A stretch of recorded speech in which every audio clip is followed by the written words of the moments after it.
Hi, these are our tips for how to get the best out of a deep water start, which most people will do for the first time at a triathlon, probably the London Triathlon.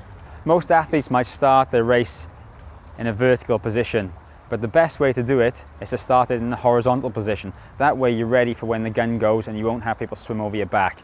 She has one arm in front of her, ready to take a swim stroke, and one arm in almost a half stroke position. As the gun goes, ready, go! She's already in a position to start kicking hard and pulling with her first stroke.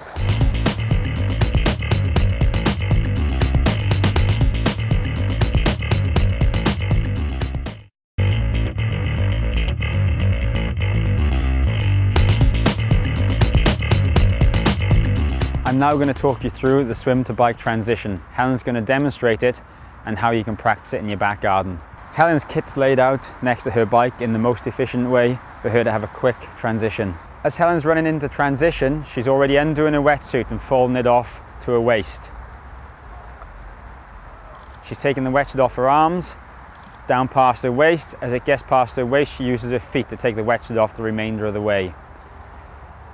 As she's taking it off past her feet, she's then taken off her hat and goggles. Once they're off, glasses on, helmet on, and fastened properly.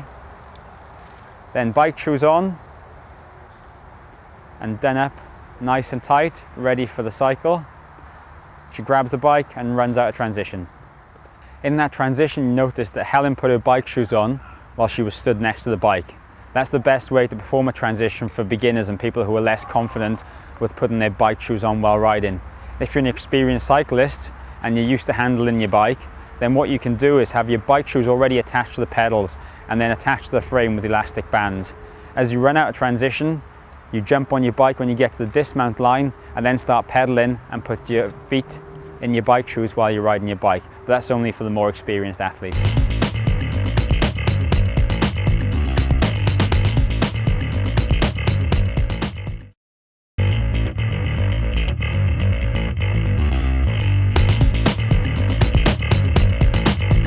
So our next tip for the swim portion of the race is sighting, and make sure you don't go off course in the swim.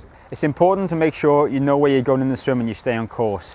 You'll notice that as Helen swims, she's lifting her head out of the water and keeps sighting where the swim buoys are. That keeps her on course in the swim and allows her not to go off on any other direction. It's also good to have landmark sights that you know are in line with the buoys.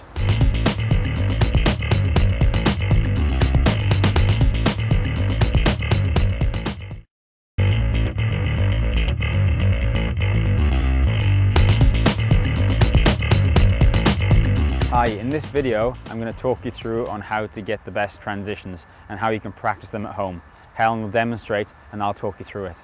Today we're going to use our picnic table as the triathlon transition racking, and Helen's already laid her stuff out ready for the bike to run transition. So she has her run shoes laid out on the floor already, and she's going to run in as if she's just got off the bike, rack her stuff, take off what she needs to take off and put her running shoes on and run out of transition. So Helen will have now got off the bike at the dismount line. She'll be running into transition with her bike shoes still on her feet.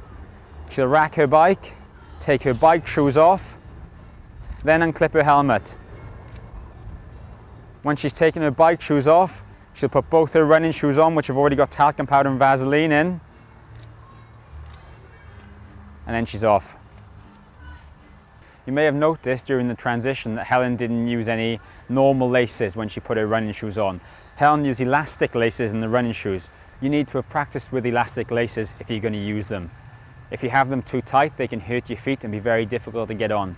If they're too loose, your foot can slip around in them and cause your feet to blister. So if you're going to use elastic laces, practice with them and practice with the tightness. Also, you'll notice Helen didn't wear socks. That's something you need to practice as well. If you're not comfortable with not wearing socks, then the few seconds that you'll lose by putting them on will let you have a much more comfortable run. So it's well worth staying in transition and putting socks on if you're not comfortable running without them.